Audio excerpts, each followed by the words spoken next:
chers amis internautes, chers amis des médias, nous recevons pour vous aujourd'hui sur l'émission Gros Plan, Josiah Dossou Bodjerenou, directeur de l'ONG Nature Tropicale, protecteur donc de la biodiversité. Avec lui, nous allons passer en revue les actions marquant donc cette célébration de la Journée mondiale des poissons migrateurs. Nous allons également revenir au Bénin, où en 2019, le gouvernement a mis en exécution son projet tant attendu d'assainissement des plans et cours d'eau. Quelle a été la contribution de l'ONG Nature Tropicale à la concrétisation de ce projet? Aujourd'hui, est-ce que le pari a été gagné? Avec notre invité de ce jour, nous passerons en vue ces préoccupations. Josiah Dossou Bodjerenou, bonjour. Bonjour, monsieur le journaliste. Merci d'être sur ce plateau. Merci beaucoup.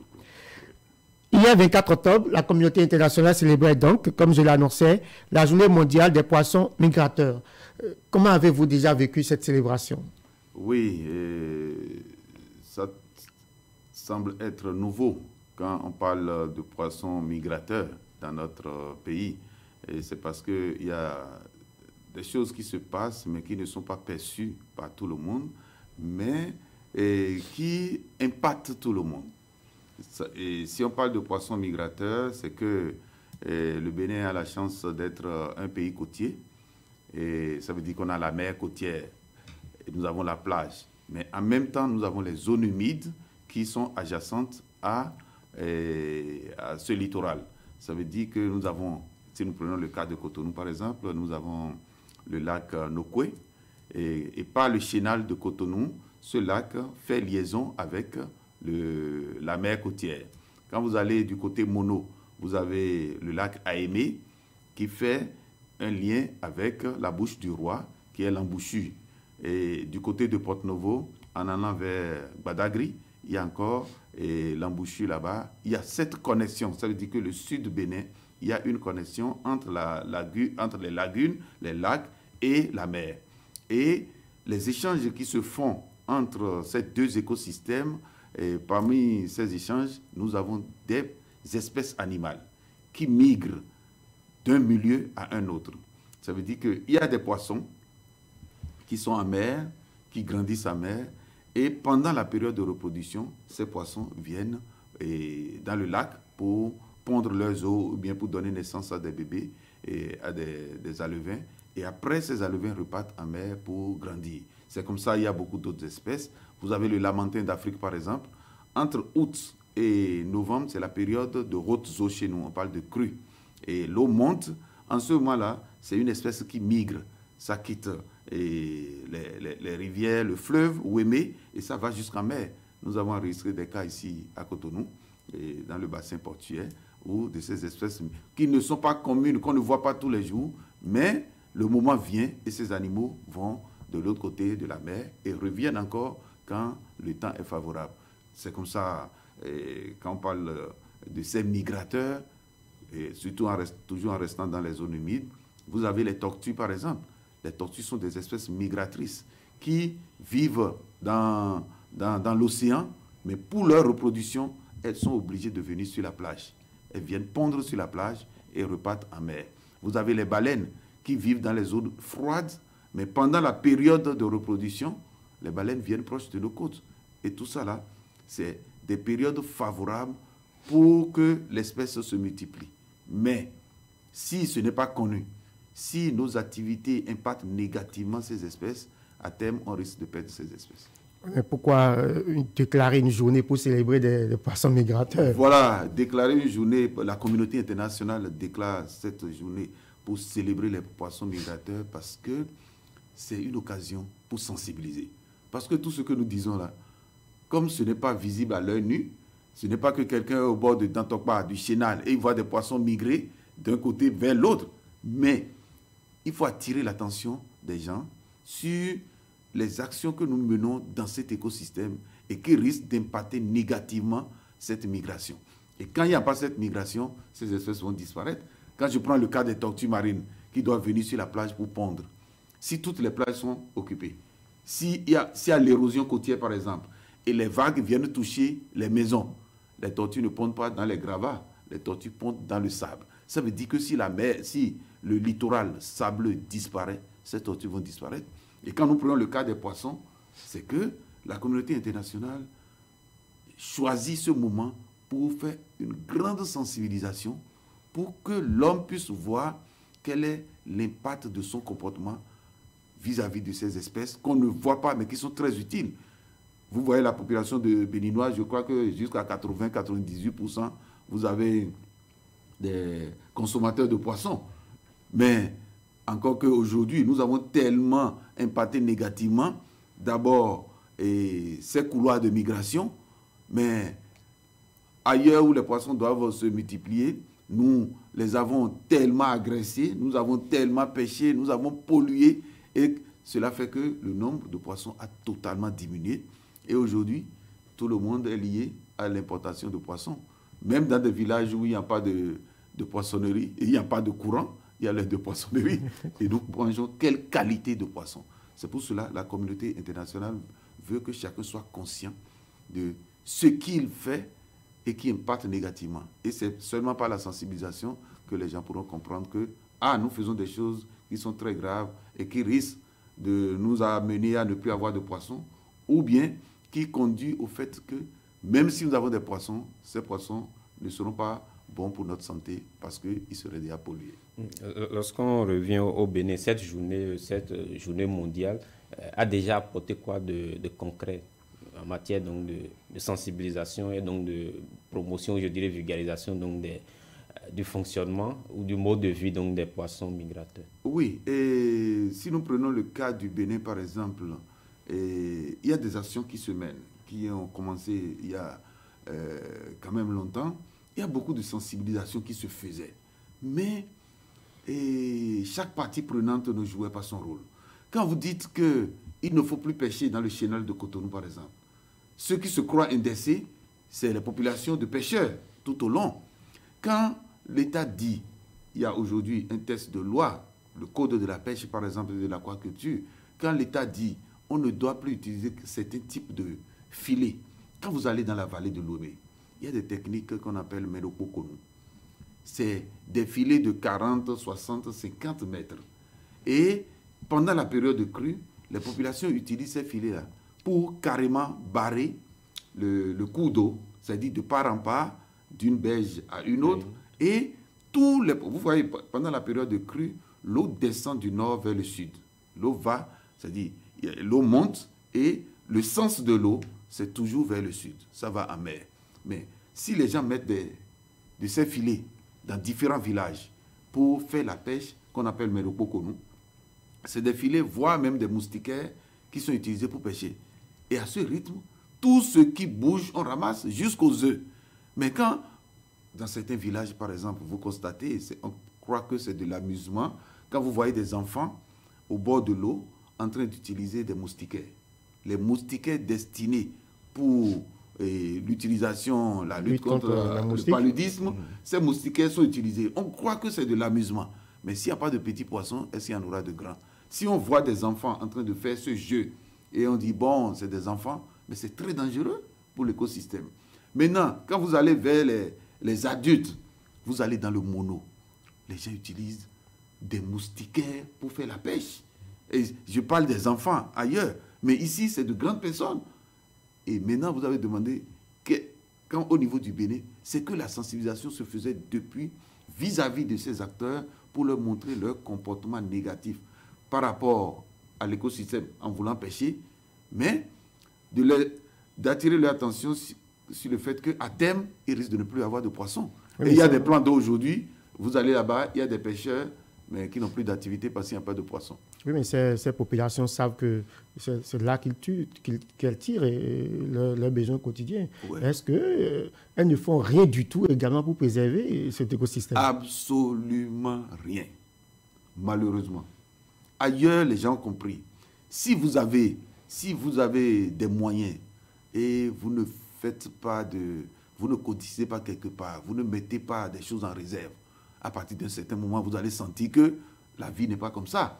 Mais dans notre culture, c'est difficile de trouver des gens qui pensent que demain, là, c'est aujourd'hui qu'il faut préparer. Mais est-ce qu'au-delà de la sensibilisation, est-ce qu'il y a d'autres propositions concrètes? Parce que lorsque vous leur demandez de ne plus utiliser certaines méthodes de pêche, sachant que c'est de là quand même que ces populations y vivent. Oui. Est-ce qu'elles peuvent s'appliquer si on ne leur propose pas d'autres méthodes concrètes? Même si moi, je suis allé dans un débat maintenant qui a dépassé un peu l'entendement des Béninois, c'est que mettez les gens devant le fait accompli.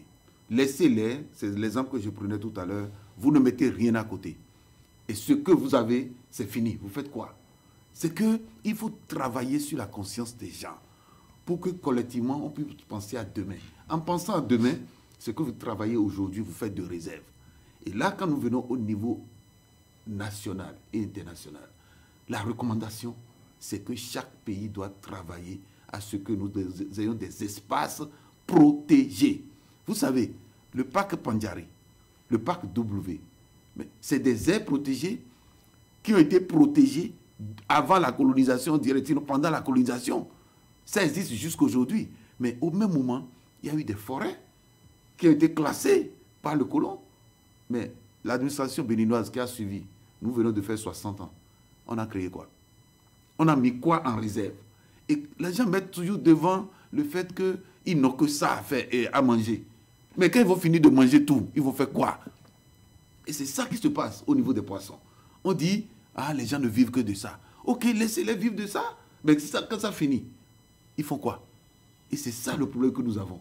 Vous constatez de la côte, hein? C'est-à-dire que de Cotonou, de Sémé, Calavi, Ouida et Grand Popo, jusqu'à Malanville, tous les Béninois vivent des poissons congelés.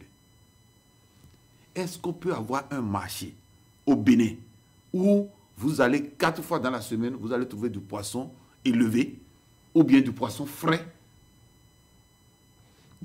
Et c'est dû à quoi? C'est le fait que nous avons, c'est dit que nous avons détruit, sans le savoir, peut-être inconsciemment, en utilisant certaines techniques de pêche. Quand vous utilisez des moustiquaires, vous prenez des poissons que vous ne pouvez même pas consommer. Vous ramassez les œufs des poissons. Mais qu'est-ce qui va rester dans l'eau pour grandir? Et aujourd'hui, on voit, on a quand même des poissons frais. Parfois, hein, non, est-ce que vous vivez de parfois? Vous ne vivez pas de parfois. Vous mangez poisson 5 fois sur 7 jours. Mais vous êtes obligé d'aller dans une poissonnerie. Encore, ce qui est plus grave, c'est qu'il y a des villages où il n'y a pas de courant, mais il y a de poissonneries. C'est ça. C'est que vous voyez des gens qui viennent en ville acheter des poissons de poissonneries, mettre dans des glacières, mettre de la glace dessus, amènent au village, ils font 3, 4, 5 jours. Quelle est la qualité de ce poisson? Et c'est ça le danger. C'est de la côte jusqu'à Malanville. Et vous rentrez dans le Burkina, dans le Niger, ces gens-là vivent des poissons congelés. Mais avant, on faisait quoi? On vivait des poissons qui venaient de nos cours d'eau. Mais qu'est-ce qui s'est passé? C'est que le nombre de populations augmentant, les personnes ne réfléchissant pas pour demain, on a laissé tout se gâter. On ramasse tout. Et maintenant, quand vous allez finir de ramasser tout, vous faites quoi? Vous savez, nous, on s'est rendu il y a une année au bord du lac Aimé, et on a vu 4-5 pirogues, c'était à Possotomé, et pendant 4 jours, on n'a pas vu les pirogues aller sur l'eau. On a pensé que c'est une période de repos. Et nous, on a posé la question. Et le pêcheur dit, mais quand il n'y a plus de poissons, on fait quoi? Il faut aller chercher à faire autre chose. Mais il n'y a plus de poissons, c'est dû à quoi? C'est dû au fait que les gens utilisaient des techniques qui détruisent tout. Vous allez sur le pont de Guézin. C'est dit il y a à peine 8 mois, 9 mois. C'est dit que jusqu'au mois de novembre, décembre de l'année passée, vous constatez que les gens utilisent des techniques, c'est des entonnoirs, pratiquement. Vous voyez des systèmes de W, et chaque V, là, en dessous de chaque V, il y a des nasses. Ça veut dire que tous les poissons qui quittent l'embouchure et qui veulent aller dans le lac pour se reproduire sont capturés. Tous les poissons qui quittent le lac pour partir à l'embouchure sont capturés. Les alevins, parce que dans ce sens, surtout, c'est les alevins qui repartent en mer pour grandir. Mais on les ramasse tout. Mais après, on se plaint pour dire qu'il n'y a pas de poisson. Justement, en matière de technique, qu'en est-il du Acadia? Parce que je me rappelle, à l'école, on faisait croire, enfin, on disait que la Kadia, c'était quand même une technique qui n'était pas très, très appropriée pour la pêche. Bien sûr, ça continue à ne pas être très approprié parce que la technique Akadia, c'est une technique, on va dire, traditionnelle. Ça date de très longtemps. Mais avec le temps, il faut comprendre ses limites et commencer par trouver d'autres alternatives. J'ai vu des gens, vous voyez, 60 ans d'indépendance, il n'y a pas de poisson élevé dans un marché béninois. C'est quand même dommage. On a formé beaucoup de gens pour apprendre. Parce que si vous n'apprenez pas à aider la nature, mais c'est vous qui allez partir, la nature va continuer à se prendre en charge. À partir d'un certain moment, on a formé des gens pour faire l'aquaculture, pour élever des poissons.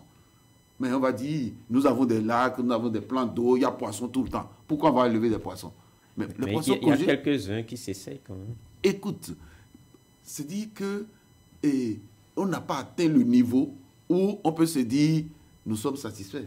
Pas du tout. Parce que les poissons que nous consommons là, pour la plupart, les poissons congelés, ce ne sont pas les poissons prélevés seulement dans la nature. Les gens élèvent. On fait la pisciculture en mer. Et nous avons la mer ici, on en fait d'eau. Même faire la pisciculture sur le plan d'eau, ça n'a jamais été nos priorités. Ça n'a pas été encouragé. Et c'est comme ça, la technique d'Akadia s'est développée et continue à se développer. Mais il faut mettre fin un jour à cela. Pourquoi? Parce que la technique d'Akadia, entraîne la déforestation. On coupe les arbres, les arbustes, tout, pour aller faire Akadia. Qu'est-ce qui se fait? On vient juste créer des abris pour les poissons. Ce n'est pas de l'aquaculture, ce n'est pas de l'élevage de poissons. Quand on élève des poissons, il y a des conditions à réunir. Et on élève des poissons sur le plan d'eau et on nourrit les poissons. Mais quand les gens font Akadia, ils mettent les plants, encore que ce n'est pas contrôlé, les plants qu'on met, n'importe quoi on coupe, on peut mettre dans l'eau.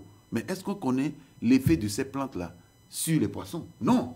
Pourvu qu'on a mis, les poissons sont venus se réfugier, se sont reproduits, et des mois après, l'élevage des poissons ailleurs, c'est 4-6 mois, au plus 8 mois. Technique d'Akadia, c'est combien de temps?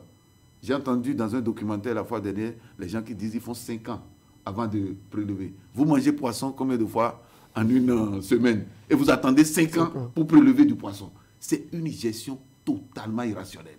C'est dit, nous sommes tous des dieux donnés. C'est dit que Dieu a créé l'eau, nous on met des branchages dedans, on attend. Et le poisson va venir. Un danger, nous parlons de la déforestation, mais un autre danger, c'est que quand on met les plantes là dans l'eau, au bout d'un certain temps, ça se dégrade, ça se détériore, ça crée l'envasement. Les berges des cours d'eau ont été déboisées pour faire Akadia. Il n'y a plus de berges. Quand il y a l'érosion, tout le sable rentre dans le cours d'eau. Les plantes qu'on a mises dans l'eau se détruisent et envasent le plan d'eau. Aussi, nous avons vu dans certains villages, à Soava et autres, les gens manquent de branchage et ils vont même couper des herbes. C'est-à-dire, on va sur les berges là, couper des herbes pour faire abri pour les poissons. Et on dit qu'on fait Akadia. Vous voyez tous ces comportements. Conséquence, il y a des endroits qui étaient à des mètres de profondeur, 2 mètres, peut-être 3 mètres, aujourd'hui sont à 500, comment on appelle, à demi-mètre, de 2 mètres à demi-mètre. Vous voyez tout ce qu'il a fait. Dans certaines zones, pas loin de votre télévision ici, les gens utilisent des pneus pour faire Akadia. On met des pneus dans l'eau. Mais des poissons vont se cacher, se reproduire, c'est bon. Mais quand les vases, quand la boue se met dessus, est-ce qu'on réussit à enlever ces pneus? On ne réussit pas. La conséquence, c'est quoi? C'est qu'on est en train de fermer le plan d'eau. S'il n'y a plus de plan d'eau, on aura les poissons sur le pavé.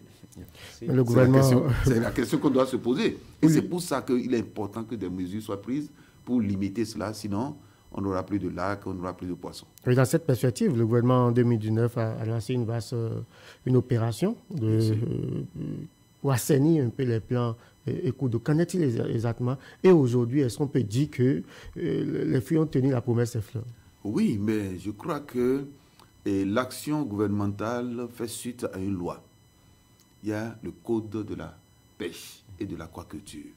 Et cette loi donne quand même des grandes directives pour mieux gérer nos plans d'eau.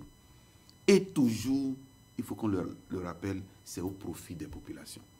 Ce n'est pas le gouvernement qui vient faire de gros projets pour produire les poissons, pour aller commercialiser. C'est toujours au profit des populations. La façon dont nous gérons nos ressources, cette façon n'est pas durable. Et quand on prend une loi, on tient compte de certaines réalités. Je prends au niveau environnemental pour voir ce qui se passe. Et maintenant, on propose des solutions. Et quand il y a des décrets d'application, on propose, quand tu fais mal, comment tu es sanctionné. Et là, dans le cadre de la fonction régalienne de certains services déconcentrés de l'État au niveau du ministère de l'Environnement, ministère de l'Agriculture et ministère du Tourisme, par exemple, le gouvernement est en train de travailler pour assainir nos plans d'eau. Et l'année passée, les actions qui ont été menées, surtout, c'est dans la lagune côtière. Vous savez, on a de belles mangroves qui sont là et qui sont menacées par les populations qui coupent pour faire beaucoup de choses avec. Et la lagune côtière, c'est un écosystème exceptionnel. Vous avez la mangrove, mais vous avez beaucoup d'oiseaux qui viennent là. Vous avez les crevettes, vous avez les crabes, vous avez beaucoup de poissons qui se multiplient sous la mangrove. Mais maintenant, on coupe la mangrove là pour aller faire akaja, au milieu de l'eau. Alors que naturellement, la mangrove, ça dit que comment on appelle, les palétuviers qui poussent au bord de l'eau, sous leurs racines, c'est là où les poissons... C'est la akaja naturelle, ça. Et ça joue d'autres rôles. Mais malheureusement, les gens coupent ce qui est naturel et ils vont faire le akaja. Et c'est très dangereux. Et là, le gouvernement a dit, mais à partir d'un certain moment, il faut arrêter ça. Sinon, si on perd la mangrove, on peut avoir beaucoup d'autres phénomènes climatiques qui vont impacter négativement les villages qui sont côtiers. Il faut arrêter la coupe. Et c'est là, il faut assainir le plan d'eau. Et le gouvernement, à travers le ministère de l'Environnement et le ministère de l'Agriculture, les mesures ont été prises pour dégager les akajas tout au long de cet écosystème de la lagune côtière, c'est-à-dire de Togben ici jusqu'à Ouida, jusqu'à non pas encore à Grand Popo, mais en allant vers le lac Aimé, à Guézin et autres. Il y a des techniques, il y a Akaja, mais il y a beaucoup d'autres techniques. Mais les gens ont ramené des trucs lors de ce nettoyage du plan d'eau. Et il y a des gens qui ont pleuré. Il y a des gens qui sont tous juste à côté, mais ils ne savent pas tout ce qu'on fait de leur plan d'eau. Quand vous voyez plus de 100 mètres de filets moustiquaires, je dis, hein, les filets qu'on utilise pour lutter contre le paludisme, vous voyez plus de 100 mètres bien tissés sous l'eau, parce que vous êtes sur l'eau, vous ne voyez rien, mais sous l'eau, et les gens mettent ça la nuit pour récolter les poissons. Et quel type de poissons?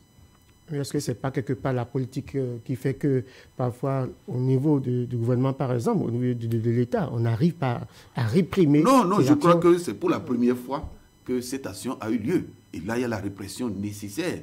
On a dégagé tout ça là. Et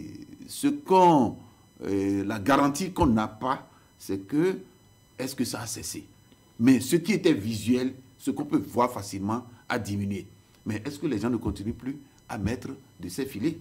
C'est aux acteurs qui sont sur le terrain qu'il faut poser cette question. Nous avons par exemple le ministère de l'Agriculture, la direction de la production halieutique ou direction des pêches. Vous avez Adelac dans le Mono qui travaille dans ce sens pour voir comment... C'est dit, le gouvernement a dégagé une fois, mais ça doit être une action continue. Et je suis très content d'apprendre la fois dernière que le ministre en personne de l'Agriculture disait qu'il y aura des brigades qui seront installées dans ces villages pour permettre de faire le suivi. S'il n'y a pas de suivi, on n'aura pas grand-chose. Que fait la police fluviale dans ce sens? Oui, je crois que c'est une unité spécialisée qui est une bonne idée de créer une police fluviale. Mais une chose est de créer, mais une chose est de doter les gens des moyens. Et ce que nous avons reproché une fois, c'est que nous n'avons pas de grands moyens, mais on met les gens, 2 ans, 3 ans après, on les envoie ailleurs, et ça reprend éternel recommencement. C'est ça qui est dommage. Les policiers, pour la police fluviale, par exemple, on ne peut pas prendre n'importe qui, parce qu'il est policier, on l'a fait là, et après le lendemain, on le prend de là, on l'envoie dans la Takora, on l'envoie... Non, ça ne marchera pas. Et nous avons vécu des cas comme ça. Normalement, le Bénin doit travailler à ce qu'on ait des instances spécialisées. Celui qui est dans la police fluviale doit accepter, rester police fluviale. Parce que vous n'allez pas prendre les gens au niveau de la force navale. Il y a des plans d'eau, même dans le Borgou et à Malanville. Les forces navales sont là-bas. Mais on parle toujours de naval. C'est dit que c'est leur rôle de tout ce qui doit se passer comme sécurité sur l'eau. Ils sont chargés de ça. La police fait de même. Et il faut garder les gens et les perfectionner pour qu'ils puissent donner le meilleur d'eux-mêmes. Mais quand on met des gens et quelques jours après, ils sont affectés ailleurs et ça reprend à zéro, c'est ça. Vous posez la question, qu'est-ce que fait la police fluviale? Ma question, c'est de savoir, ils sont combien? Combien de gens sont là? Ils ont quels moyens? Ils sont formés comment pour jouer ce rôle? Il y a des choses très graves. Est-ce que la police fluviale a un problème d'effectifs ou un problème de moyens? Moi, je ne suis pas de la police fluviale, mais moi, je constate que cette police a la volonté de faire. Mais la façon dont c'est managé, ça ne donnera pas grand-chose. Dans l'action, est-ce que le gouvernement... Est-ce qu'il arrive que le gouvernement associe des structures spécialisées comme Nature Tropicale?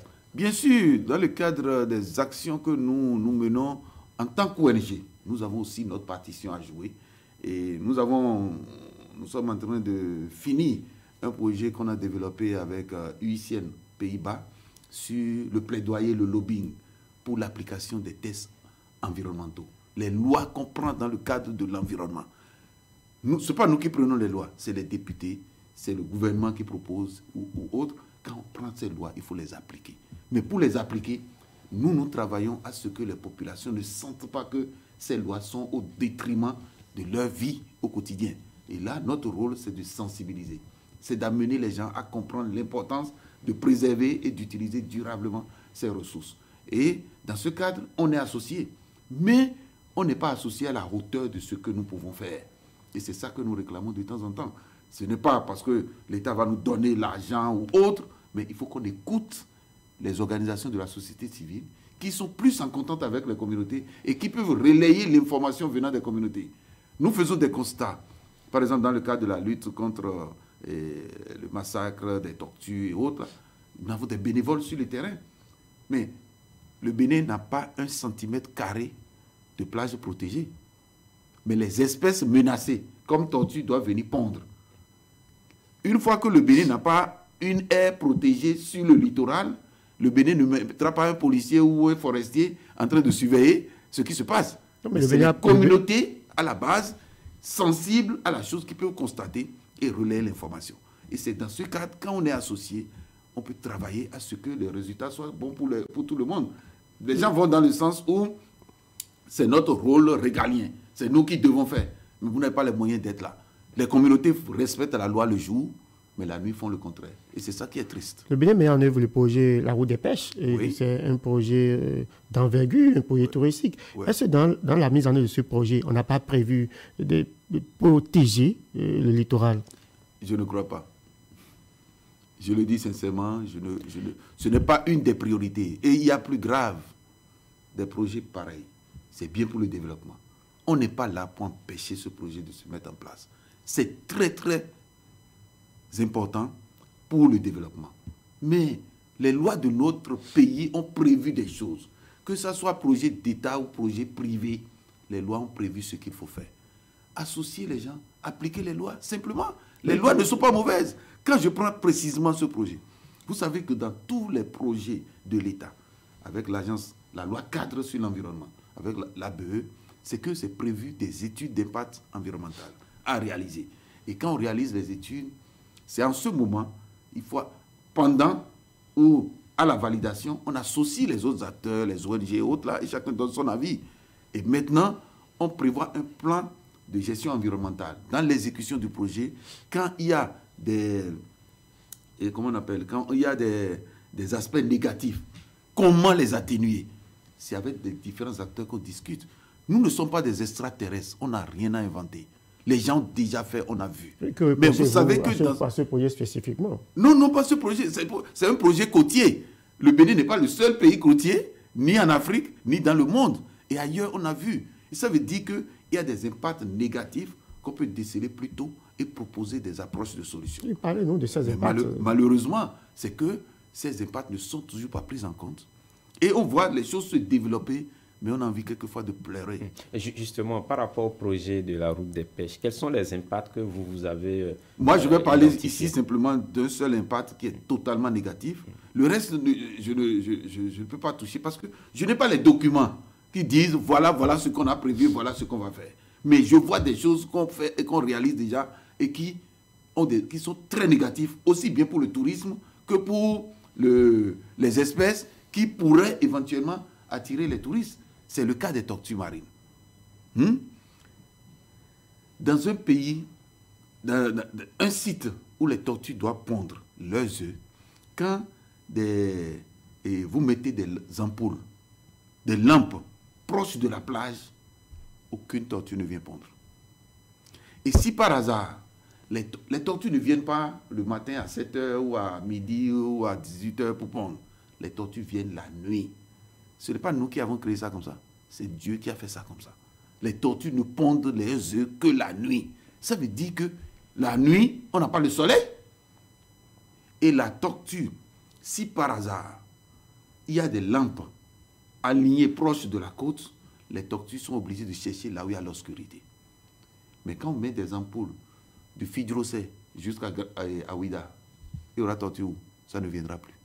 Maintenant, si par hasard, les tortues venaient pour pondre, le fait qu'il y a des lampes à la naissance des bébés, les bébés viennent sur le continent au lieu d'aller en mer. Et quand les bébés vont sur le continent, le temps qu'un volontaire les retrouve et les retourne en mer, ces bébés sont déjà desséchés et vont mourir. Quelle est notre contribution à la mise en œuvre de la CDB, Convention sur la diversité biologique? Quelle est notre contribution à la mise en œuvre de la Convention sur les espèces migratrices? Quelle est notre contribution? C'est bon, un projet de développement, mais on pouvait faire autrement, seulement pour les lampes qu'on a placées sur les plages. Oui, c'est un danger. Qu'est-ce qu'on pouvait faire? Parce qu'on ne peut pas quand même tracer une route sans lampe. Voilà, c'est pour vous dire que nous ne sommes pas les premiers à créer une route côtière. D'autres pays ont créé. Je parle des pays hors Afrique. Je ne sais pas, en Afrique du Sud et autres, mais des pays hors Afrique que j'ai visités, on peut faire une route, mais les ampoules sont orientées sur le continent. Et non fait comme on fait les lampadaires habituellement. Une tortue qui vient de là-bas voit que tout est éclairé. Mais quand les ampoules sont orientées sur le continent, ça a moins d'impact. Nous avons vu ça dans d'autres pays. Mais nous avons répété ça une fois. Mais ça n'a jamais intéressé quelqu'un. Mais en même temps, on veut faire du tourisme balnéaire, mais on fait fuir les ressources qui pourraient attirer des gens. Vous voyez, c'est un peu la contradiction. Pour le moment, c'est l'aspect que moi, je trouve que ce n'est pas bien pour dire ce projet est mauvais. Non, le projet est bon, mais malheureusement, il faut prendre en compte ces atouts. Le développement peut être durable si on prend en compte ces différents paramètres. Mais ce n'est pas durable si vous construisez et vous détruisez tous les autres sans envisager en même temps comment atténuer, comment compenser. Là, il n'y a pas de compensation. Est-ce que, au-delà de la question des lampes que vous évoquez tantôt, est-ce que, quelque part, ce projet également ne protège pas la côte? Non, moi, je n'ai pas encore vu. Je voudrais qu'on me montre les exemples de comment ça protège la côte. Et un autre danger, si je prends toujours... Ouais, je suppose, il y a des oiseaux marins qui traversent, qui viennent dans les mangroves. Il y a les... Comment vous appelez ça? Et des animaux, des singes, après peut-être vers Ouida et autres, qui sont dans les zones de mangrove. Mais quand vous faites des routes, ici c'est la mer. Voilà ces animaux qui ne peuvent pas aller se réfugier en mer, ne se resteront que là. Et après, la mangrove, c'est les habitations. Ça veut dire que les animaux n'ont que cet habitat pour leur vie. Mais vous faites des routes et je ne sais pas quelle sera faite sur la suite, je ne sais pas quels sont les engins, les véhicules qui vont passer dessus, quelle sera la limitation des vitesses ou pas, mais quand de ces engins doivent passer à tout moment, parce qu'il n'y a pas de route au Bénin, on dit il y a des heures de passage. Si on autorise les gros camions qui doivent passer sur cette route, par exemple, avec tout le bruit que cela va faire, voilà encore des impacts négatifs sur la faune et la flore dans le milieu. À certains endroits, peut-être, parce que la route doit continuer jusqu'à Ouida. Oui. Ce n'est pas encore aller à Ouida, mais nous ne connaissons pas les lignes. Mais si ça doit détruire des mangroves à certains endroits, Vous voyez, c'est toujours des impacts négatifs. Maintenant, c'est qu'il faut compenser.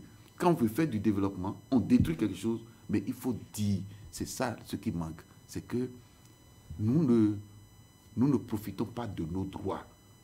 En tant que citoyens, conformément à la loi cadre sur l'environnement, nous avons droit à l'information. Il ne devrait rien avoir de secret. Parce que quand c'est totalement du secret, vous faites pour vous. Et après, c'est moi qui ai réalisé. Non. Et comment on peut compenser? Non, c'est que quand vous avez l'information, chacun peut dire, chacun peut proposer, les spécialistes peuvent proposer des approches de solutions.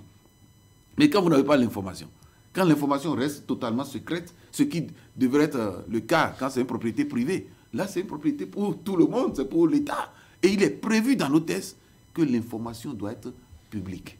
Mais cherchez l'information, vous êtes des journalistes, cherchez l'information dans notre pays. Nous voulons avoir certains documents pour opiner dessus, pour faire des propositions, pour aider à ce qu'on améliore. Comment on peut expliquer que dans un tel projet, il y a de ces aspects négatifs qui ne soient pas pris en compte alors qu'on a un ministère quand même qui s'occupe du cadre de vie? Ah oui, je crois que trouvons l'opportunité d'inviter ces responsables à venir répondre à ces questions. La société civile est là pour aider. C'est-à-dire, son rôle n'est pas d'être en contradiction avec le gouvernement, mais c'est d'amener les gouvernants à faire les choses selon les règles. Tout ce que nous disons, ce n'est pas de l'invention, c'est prévu dans les tests. Accès à l'information, c'est prévu. La loi cadre qui dit qu'on doit faire les études d'impact, c'est prévu. Les études sont réalisées, après les résultats sont publics. Mais vous cherchez les résultats, vous ne trouvez pas.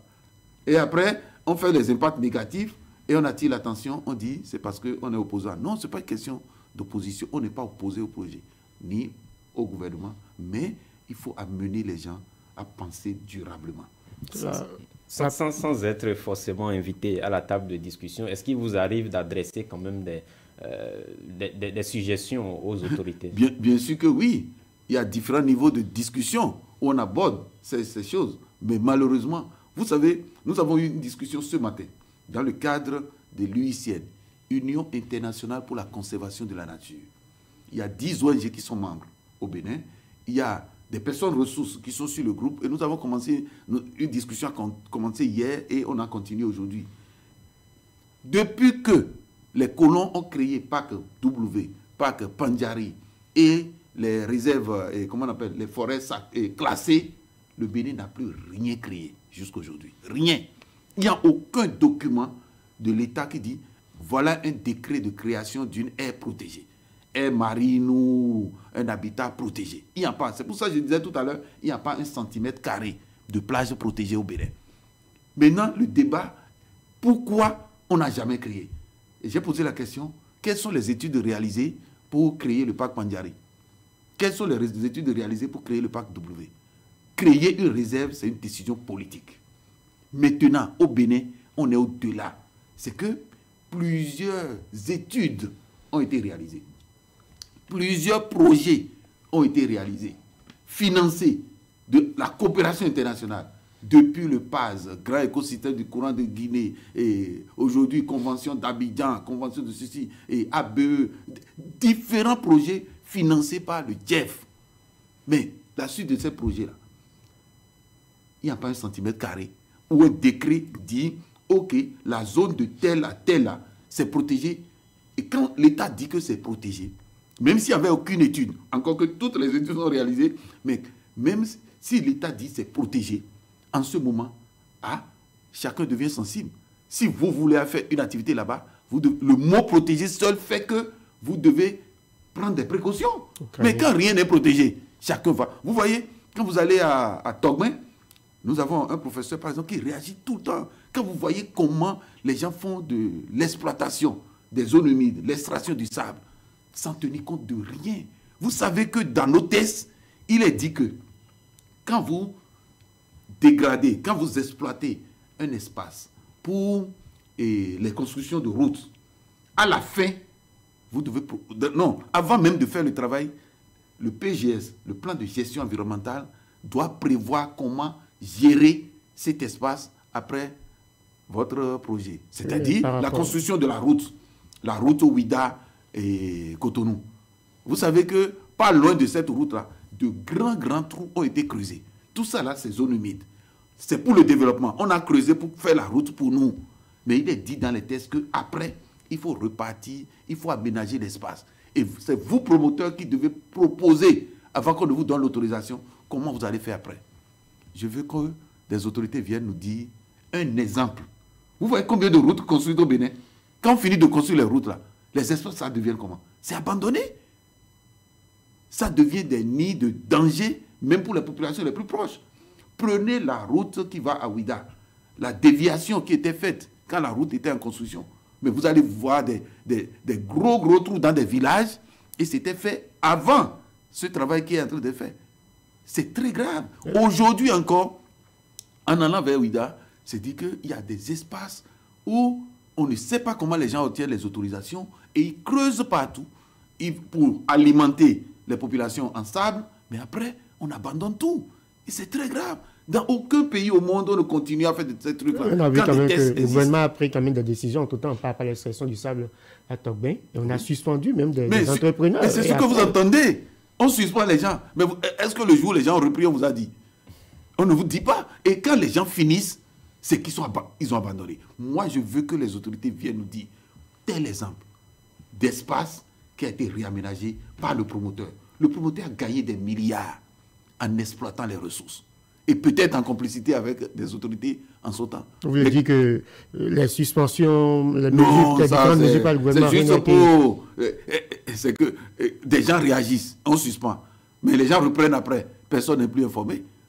Mais comment on les a autorisés à reprendre? C'est ça. C'est dit que chacun ne joue pas son rôle.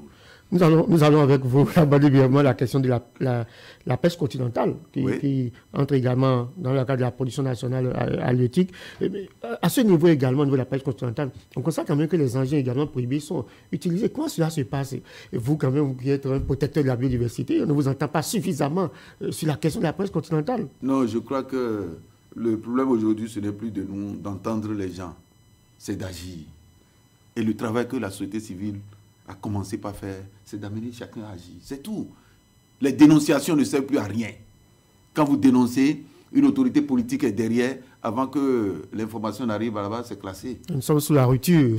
Vous n'avez pas oui, c'est pour dire qu'il faut accompagner la rupture à appliquer les tests. Et là, je vous disais tout à l'heure que nous avons eu cette discussion où il n'y a pas un centimètre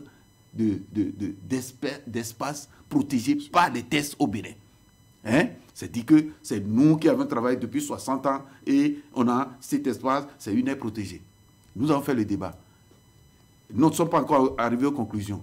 Mais est-ce que vous pouvez savoir que avec la GIZ, pendant 3 ans, un travail a été fait et nous avons créé la réserve de biosphère transfrontalière entre le Bénin et le Togo. Et au Bénin, il y a 4 habitats. La Bouche du Roi et d'autres habitats qui sont créés. Et l'UNESCO a reconnu cela. Et ce travail a été fait de la base vers le haut. Mais tout le travail qui a été fait, c'est seulement au niveau des mairies et des préfectures qu'on a reconnu que l'espace est important. Ça coûte quoi que le gouvernement, à travers le ministère de l'Environnement, puisse prendre des actes, des décrets pour reconnaître que le pays reconnaît ça. Vous savez, la reconnaissance d'un pays, ça donne plus d'opportunités à l'espace à protéger. Il y a la reconnaissance internationale de l'UNESCO. Mais à partir d'un certain moment, ça peut être déclassé. Parce que l'UNESCO a ses critères. Voilà, vous avez un plan de gestion, vous avez des comités, vous devez avoir les moyens pour faire le minimum. Proposer des alternatives pour les communautés pour qu'elles n'aillent pas détruire. Mais si on constate que vous ne mettez rien, et les communautés sont pires que ce qui était avant, ça ne peut plus garder le label de l'UNESCO. Ça veut dire qu'à partir de certain moment, on peut arrêter. Mais nous-mêmes, là, au pays, là, le Bénin n'a aucun papier pour dire que nous préservons ça. Et moi, dans les discussions tout à l'heure, au niveau des membres de l'UICN et de certaines personnes ressources, on n'a pas hésité à dire pourquoi il n'y a pas ça. Dans d'autres pays, au Gabon, au Sénégal, c'est une décision politique. Un espace. Vous voyez la mangrove de Tokben. Le jour où vous allez vous déplacer avec votre caméra, vous allez voir que vraiment, c'est important. C'est très bien. C'est bien conservé. Mais vous revenez le lendemain, vous voyez que une communauté est rentrée dedans pour dire c'est la parcelle de nos grands-papas et coupe tout. Qu'est-ce que ça va vous faire? Mais s'il y avait une décision de l'État pour dire ça là, personne ne touche, et c'est officiel, si quelqu'un rentre dedans, le premier qui passe peut le dénoncer. Mais aujourd'hui, on le voit en train de couper, on attend qu'il coupe tout, et après on se plaint. Et ça, il n'y a pas de réponse. Maintenant, les Sénégalais, quand ils prennent de ces décisions, mais ils vulgarisent à l'international. Je vous dis, les financements qu'ils mobilisent pour appuyer la gestion. Mais pour nous, là, on dit qu'au Bénin, on a c'est le quartier latin des intellectuels, mais qui ne sait pas grand-chose. Quand vous allez au Gabon, c'est des décisions de la présidence. Ils ont déclaré des aires marines protégées. Mais je vous dis, c'est des fondations internationales qui envoient des gens pour les aider à préserver la ressource. Parce qu'il y a la décision politique. Mais ils gagnent plus aujourd'hui à empêcher que des bateaux clandestins viennent détruire toutes leurs côtes que de laisser pour dire, bon, nous n'avons pas les moyens pour aller. Pour avoir les moyens, il faut que depuis votre État, qu'on voit la volonté. Mais il n'y a pas cette volonté. Par rapport à la pêche continentale, est-ce que rien n'est... Les dispositions ne sont pas prévues? Est-ce que comment c'est mis en œuvre? Mais au Bénin, on prévoit toujours tout. Mais on veut sur le terrain. Est-ce qu'on peut réussir à dire que la pêche continentale peut nourrir son homme? Est-ce que ça peut nourrir les populations? Non. La pêche continentale, quel que soit ce qu'on va faire, si on prend le thème de pêche, ça ne peut plus aider à avoir les meilleures solutions. Nous devons passer à l'aquaculture. Ça veut dire que l'élevage des poissons pour aider la nature. Et c'est pour cela qu'on parle du code de la pêche et de l'aquaculture. C'est les deux ensemble. Les conditions dans lesquelles il faut faire la pisciculture pour avoir des poissons. Sinon, on peut dire, ok, tout est... on a mis les mesures et autres, mais le plan, c'est-à-dire le plan d'eau ne pourra pas fournir. Mais la pêche continentale contribue environ à 80%. Est-ce qu'on va suivre? Qui a dit ça? Ces chiffres sont d'où? 80% de quoi? Par rapport à la production de... Quelle production? 80%. Moi, je ne sais pas où est-ce que vous avez vu ces chiffres, mais je vous ai dit aujourd'hui, je ne sais pas si dans votre famille, il y a des gens qui vont acheter du poisson toute la semaine et ils trouvent du poisson à manger. Ce n'est pas parce que ce n'est pas sur le marché que ça ne fait. Mais ça pas va où? Ça veut dire que ça nourrit seulement les 31 000 pêcheurs. C'est tout. Non, nous sommes quand même 10 millions. Vous savez, il y a des hôtels, il y a des restaurants qui ont beaucoup plus recours à ces gens à la pêche de poissons. Non, les chiffres au Bénin, c'est quand même un problème. Notre constat, c'est qu'il y a encore beaucoup à faire pour que c'est-à-dire que nos plans d'eau puissent nous donner ce qu'il faut. Oui. Mais on ne peut pas gérer nos plans d'eau sans penser à produire nous-mêmes les poissons. Monsieur José Bodjernou, nous allons avancer un tout petit peu. En 2018, il y avait eu un problème de poisson dans le lac à Atiémé, dans la commune d'Atiémé notamment. Il y avait eu des milliers de poissons qui avaient été tués et les rapports du laboratoire étaient contestés et ça a fait objet de polémique. Votre ONG également a pris part au débat. Aujourd'hui, c'est silence radio. Qu'est-ce qui s'est passé? Oui, c'est ça la réalité béninoise. Quand je disais que l'information reste toujours secrète et spéculer, on ne spécule sur tout. Et jusqu'aujourd'hui, aucune autorité nous a dit exactement c'est dû à quoi. Il y a beaucoup d'hypothèses. Mais c'est dû à quoi? Je crois que c'est un pays à réformer, quoi. Mais on peut faire une réforme actuellement. Non, c'est dit que chaque sujet là, il faut dire comment ça se fait de mieux, quoi. Et mettre les mesures pour que, c'est bon d'être transparent et dire les difficultés que vous avez pour que les gens vous aident à trouver des solutions, que de dire nous sommes les spécialistes et ça s'arrête là. En ce temps-là, nous avons organisé des missions de la société civile pour aller voir un peu les trucs là. On a fait chercher nos approches de solutions. Mais on n'est pas allé plus loin. Parce que c'est l'autorité qui doit dire voilà ce que nous avons constaté, voilà les mesures à prendre. Les premières spéculations, c'était autour du fait que les gens utilisent des pesticides proches de cette zone et font de l'agriculture. Ça peut contaminer l'eau. C'est un facteur qui pourrait être abordé. Dans ce cas, analyser l'eau, analyser des paramètres physico-chimiques et autres pour voir un peu à quoi cela est dû. Il est arrivé, vous savez, la même année, il nous a été signalé quelque part dans le Mono qu'il y a eu des éruptions. Oui, il y a eu des éruptions. Des phénomènes comme ça, si ça sortait dans le cours d'eau, proche de là où il y a l'élevage des tilapias. Les tilapias ne supportent pas du tout la faiblesse de l'oxygène dans l'eau. Essayez chez vous. Quand on attrape des tilapias, même dans les caniveaux, là, vous mettez dans un seau et vous mettez de l'eau dessus. Je crois qu'après 2 heures de temps, il est mort. Alors que s'il est sur le plan d'eau, il profite de l'oxygène ambiant. Mais quand vous mettez dans un seau, et ce n'est pas aéré, ça va mourir. Ça veut dire que le brusque changement de la qualité de l'eau au niveau même d'un grand plan d'eau, ça peut créer de ces phénomènes. Personne ne nous a confirmé si c'est dû à ça ou pas. Oui, pourquoi les résultats du laboratoire quand même ont été contestés ici? Oui, mais ça doit être contesté parce qu'il y a beaucoup de choses qui se font et des gens croient qu'ils ont la science et ils sont les seuls et personne d'autre ne peut rien dire. S'il n'y a pas de transparence, c'est normal. Mais, ok, 1 an après, là, ce phénomène qu'il y a eu, là, c'est dû à quoi? On doit dire ça quand même au public. Mais nous-mêmes, là, vous nous posez la question. On ne peut pas dire c'est dû à quoi? Alors que ça peut être dû à beaucoup de choses. Il n'y a pas, c'est pas loin, les gens font même, il y a des carrières où on lave le gravier, on lave beaucoup de choses. Et tout ça, là, ça rentre dans le cours d'eau. Alors qu'on sait que c'est quoi? Même si ce qui est arrivé n'est pas chimique, ça peut arriver dans n'importe quel élevage de poissons. C'est très limité même quand c'est un plan d'eau. Mais dans les élevages concentrés, mais après les gens régissent des milliers de pêtes de poissons, juste, quand vous voyez, quand la pluie commence, pour ceux qui font l'élevage dans des étangs, l'eau de ruissellement vient se mélanger à l'eau qui est dans les étangs. Quand vous faites du tilapia, vous n'avez pas beaucoup de chance. Parce que la nature de l'eau change. La nature de l'eau change et des poissons meurent. Voilà, il y a des choses qui n'ont pas besoin de polémique. Parce qu'il y a beaucoup de gens qui y travaillent. Mais on préfère au Bénin... Pas par cet incident de 2018, il y a eu quand même un comité qui a été mis en place. Aujourd'hui, qu'est-ce qu'il en est réellement? Moi, je ne suis pas membre du comité. Mais si vous tenez tant à la vérité, pourquoi ne pas commanditer au niveau donc de la société civile une enquête indépendante? Oui, c'est possible de le faire. Mais ce n'est pas possible de le faire seul. Il faut que des gens soient dans la même dynamique que vous pour que vous puissiez aller plus loin et gagner des résultats. Mais si c'est vous seul, il faut que vous ayez les moyens pour le faire. Et ces moyens, il faut les trouver quelque part. Et c'est difficile de trouver ces moyens. Sinon, on sait ce qu'il faut faire, mais vous n'avez pas les moyens de votre politique. En tant que conservateur ou consommateur simplement, nous observons quand même que les poissons n'ont plus le goût qu'il faut.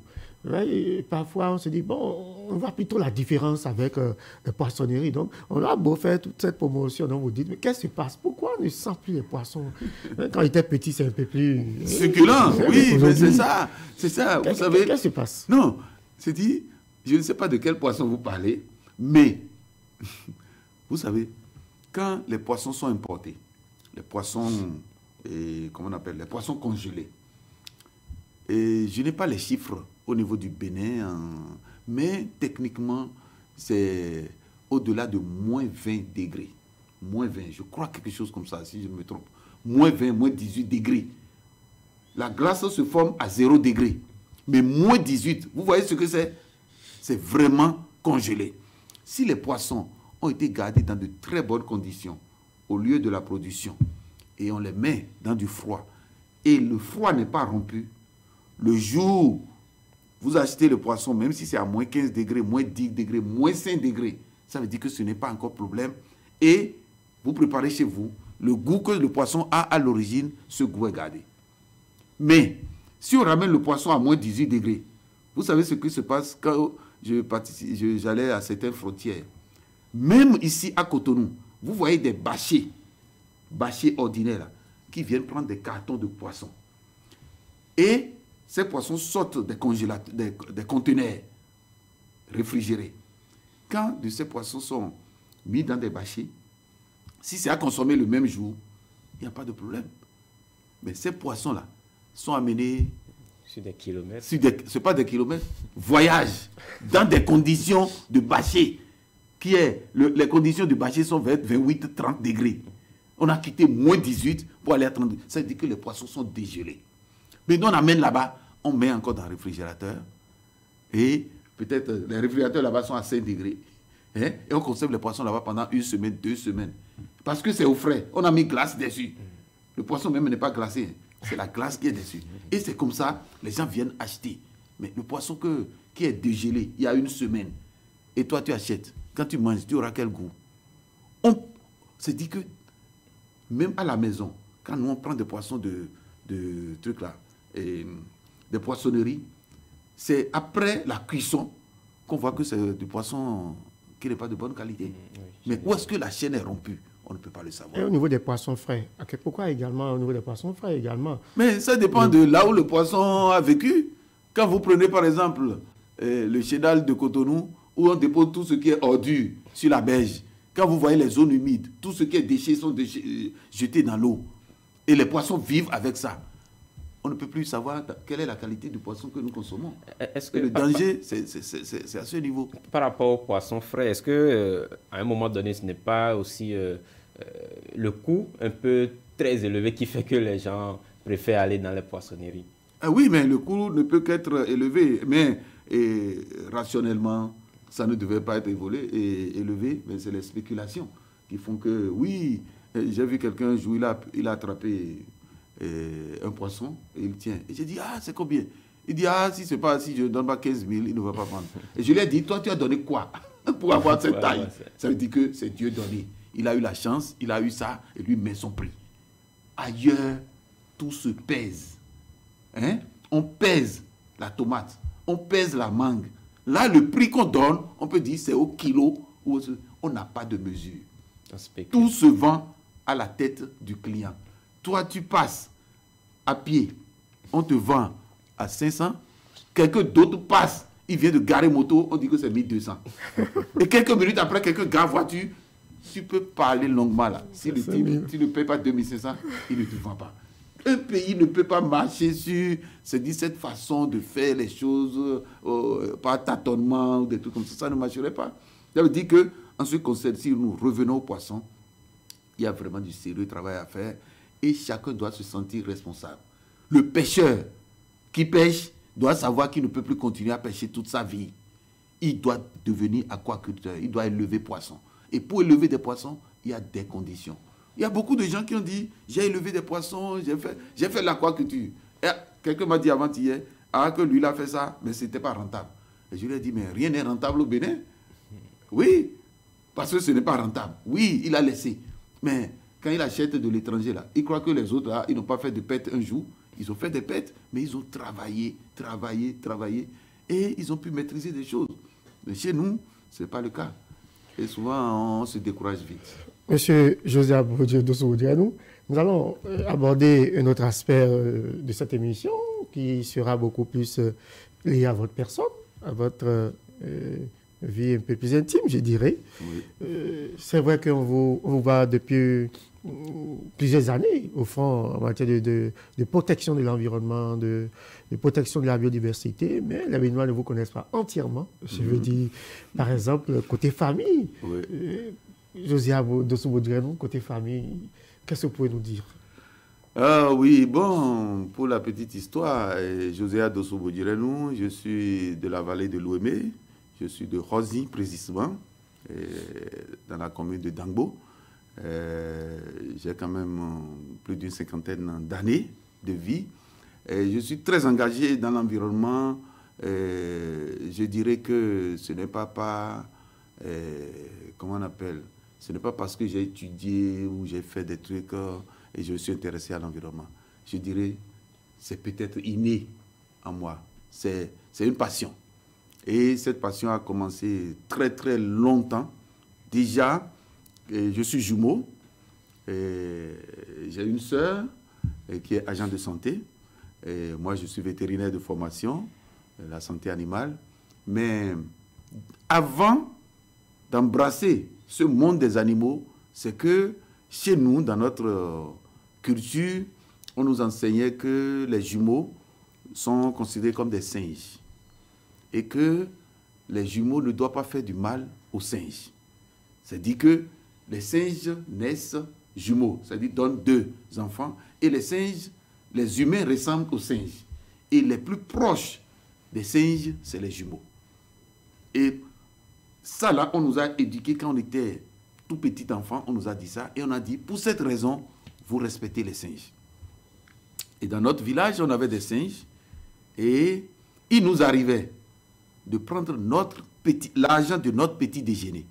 Et on achète de la banane qu'on jette sur la voie et les singes descendent des palmiers pour venir prendre et rester sur l'arbre en train de manger et ça nous faisait plaisir. Parce qu'on savait que c'est nos frères. On fait ça, on l'a fait. Mais c'est quand on était au cours primaire qu'on faisait des choses juste pour s'amuser. Personne ne tuait les singes dans ce moment-là. Et si tu jettes une pierre, c'est nous, les jumeaux, qui vont te dire, mais tu ne dois pas faire du mal à notre prochain. Vous voyez, on était tout jeunes et on faisait ça. Malheureusement, près d'une quinzaine d'années plus tard, on est reparti dans le village. Avant, les singes venaient à l'école. Sur les arbres à l'école, on leur jette des trucs à manger. Mais maintenant, 15 ans plus tard, on repart dans le village. Ça veut dire que quand on a pratiquement fini le collège, on veut commencer l'université. On revient dans le village, il n'y a plus de singes. Et là, ça a touché notre cœur. On a posé la question, où sont partis les singes? On a attiré notre attention. En temps, un de vos frères est parti au Nigeria pour aller faire Kankre, on disait ça. C'est-à-dire que lors de la construction de Lagos, il y avait beaucoup d'ouvriers béninois qui allaient pour ramasser pour travailler en maçonnerie. Et il est parti travailler là-bas. Mais en revenant de là-bas, il est revenu avec une arme, Tchakaviou. Il a amené un fusil. Ça veut dire qu'il est resté dans un milieu où les gens font aussi de la chasse.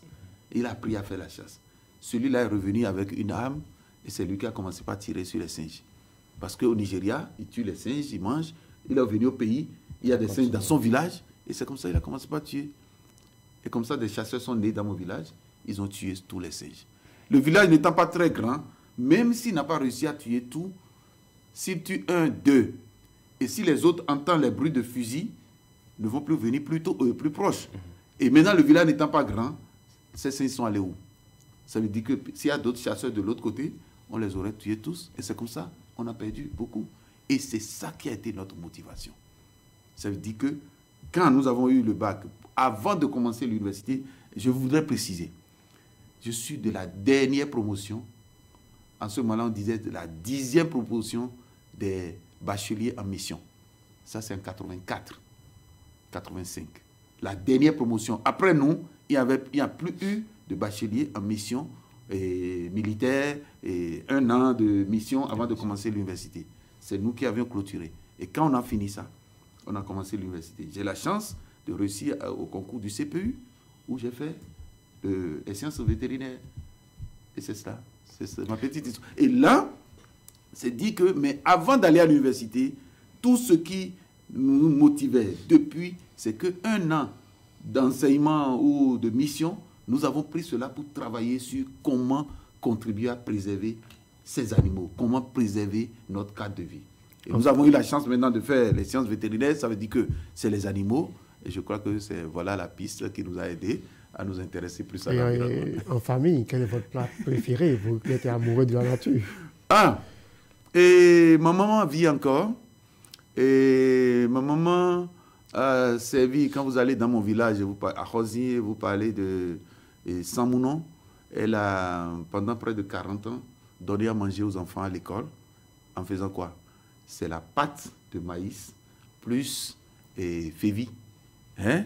Ça veut dire plus le gombo. Ça veut dire, ça nous l'avons, c'est pratiquement notre plat, ce n'est pas préféré, c'est notre exigence. On prend ça au petit déjeuner, on prend ça au déjeuner et on prend ça au dîner. Et c'est comme ça qu'on a été éduqués. Et nous, on peut manger la pâte le matin, on peut manger à midi, on peut manger le soir. Et ça n'a pas changé dans notre système de notre culture, notre art culinaire. Nous continuons à le faire.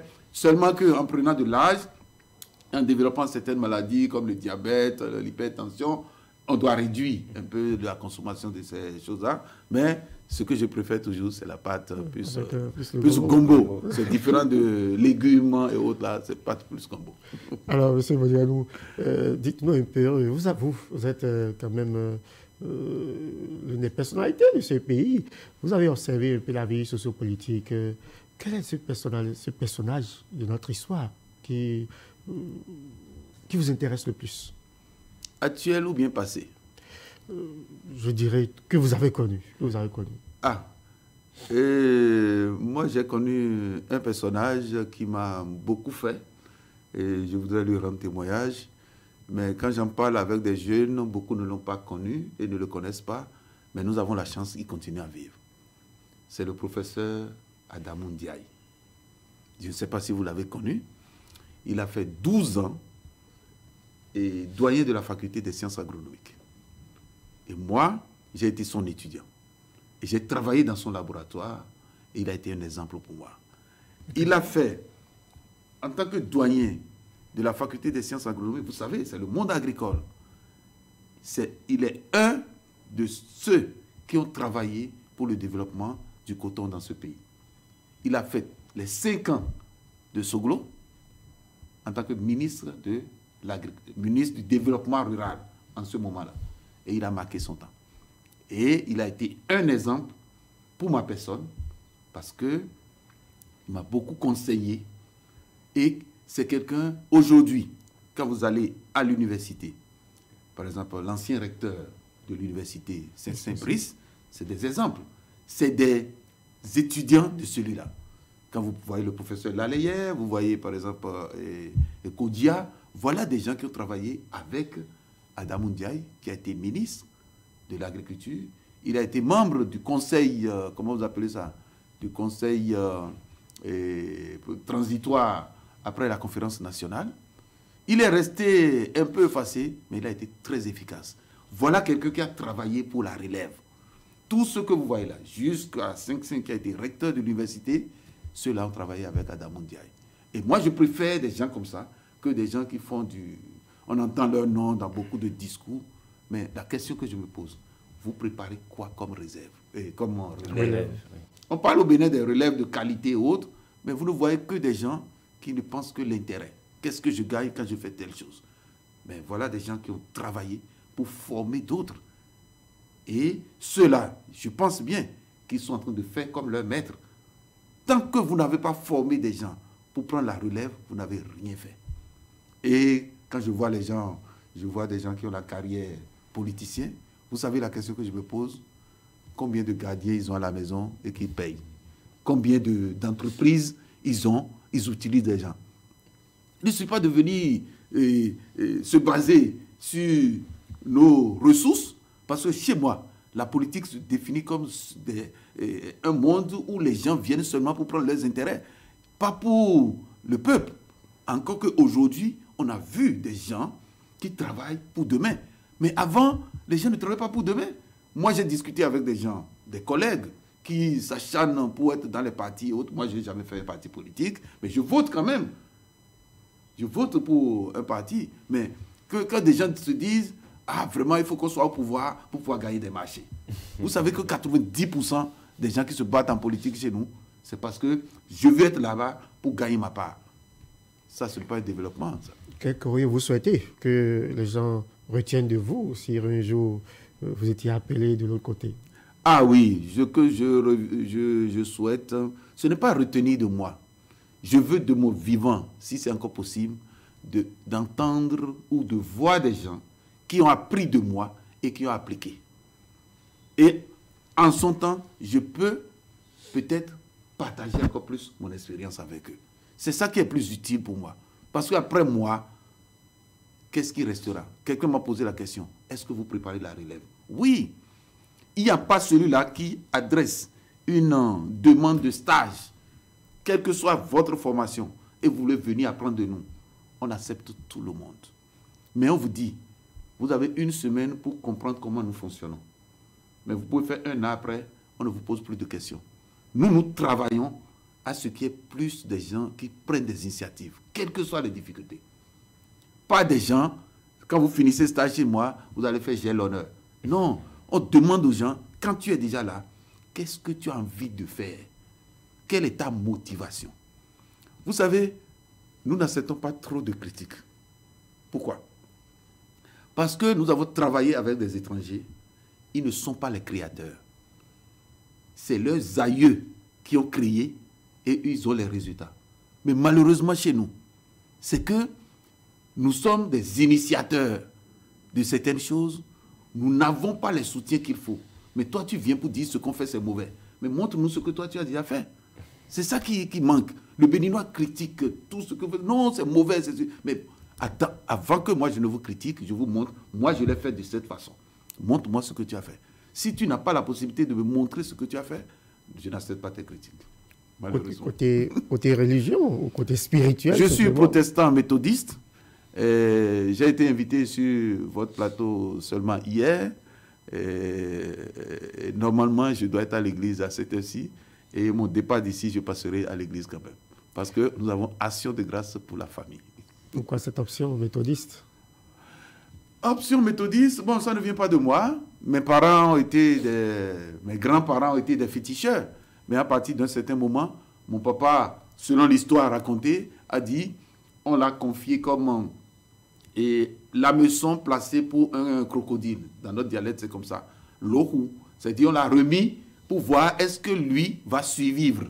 En tant que, c'est-à-dire qu'un enfant d'un féticheur qu'on confie à des chrétiens. Alors que le féticheur, malgré tout ce qu'il faisait, il y a beaucoup de ses enfants qui mouraient.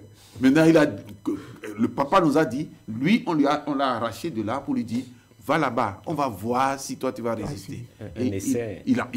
C'est-à-dire qu'il a été sauvé et après il a appris à ses enfants. Mon papa avait 18 enfants. Mais il a beaucoup de frères avec lui. Mais il a mis tout le monde sur la ligne. Il dit, voilà un Dieu qui ne te demande pas de sacrifice.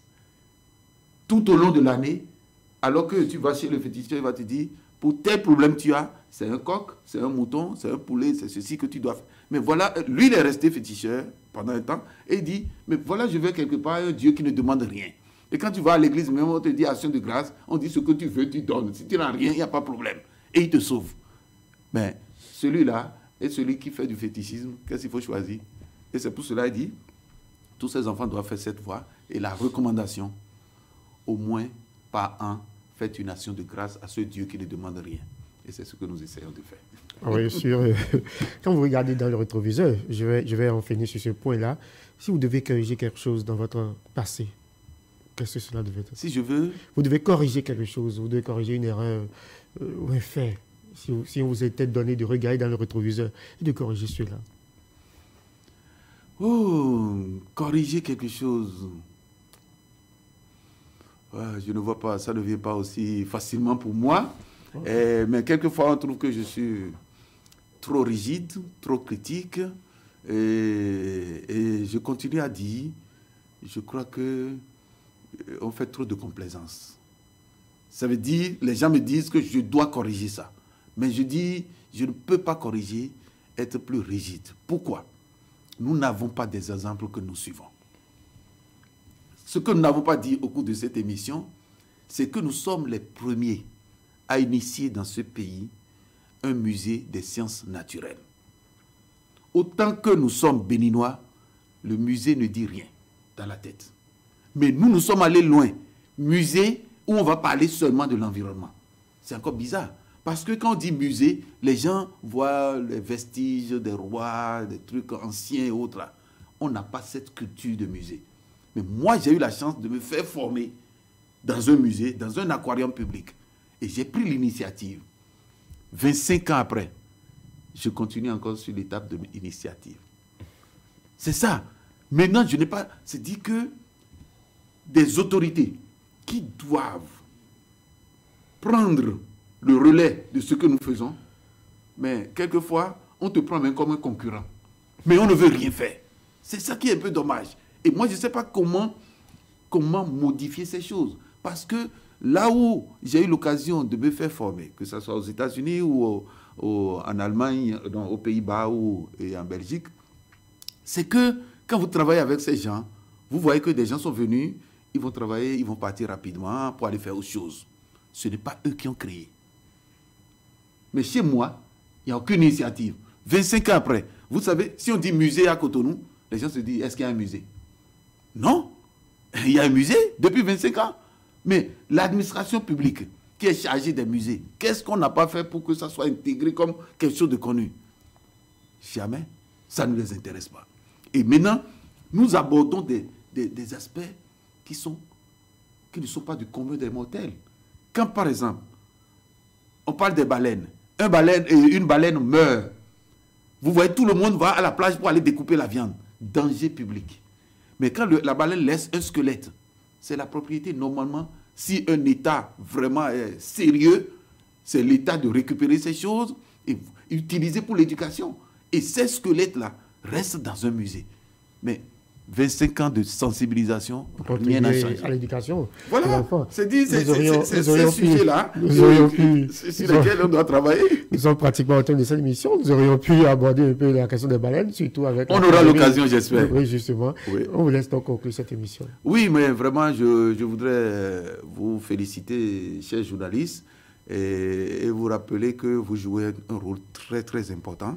Et vous devez continuer sur cette lancée, parce que nos pays, le Bénin a signé des engagements internationaux dans le cadre de la préservation des ressources naturelles.